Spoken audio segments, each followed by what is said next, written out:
What's up, guys? Welcome back to the channel. Just got a quick update on the car. The Time Machine build that I have in the garage next to all my other projects. So we got some of the passenger or driver's side pontoon pieces and parts put on. Got this stuff lined up, but it's not fully secured yet. And then we got our interior parts, which took quite a while. I mean, I don't know if anybody is interested in building their own time machine, but you do have a lot of work ahead of you if you're going to do it yourself.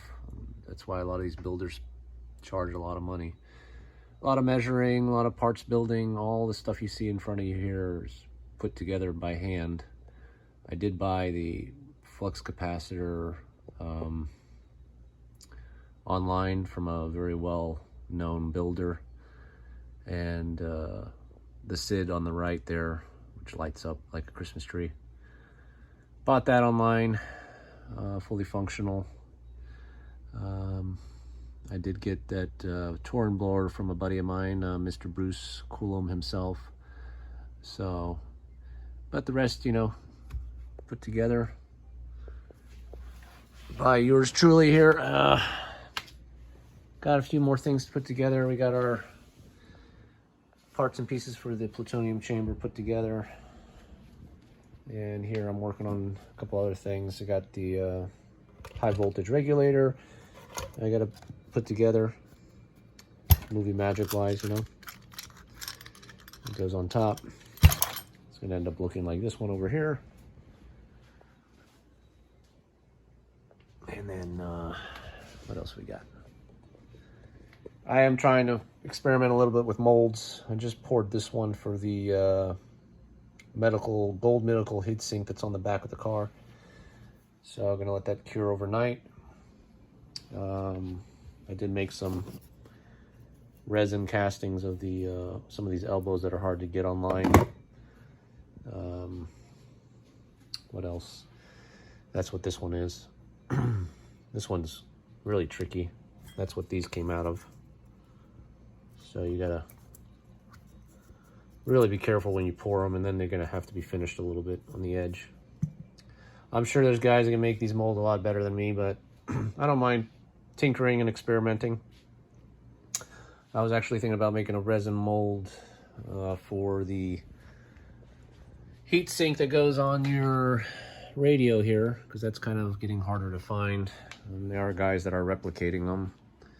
So I was contemplating just buying another one, but we got our radio being prepped. This tape, just a word of advice, don't get cheap gaffing tape online. This is what happens. It just starts peeling off. So I bought some new tape. Hopefully it'll stay on better. They just painted the top of the radio, like the whole thing black, but we were going to use gaffer's tape to kind of just give it a clean look.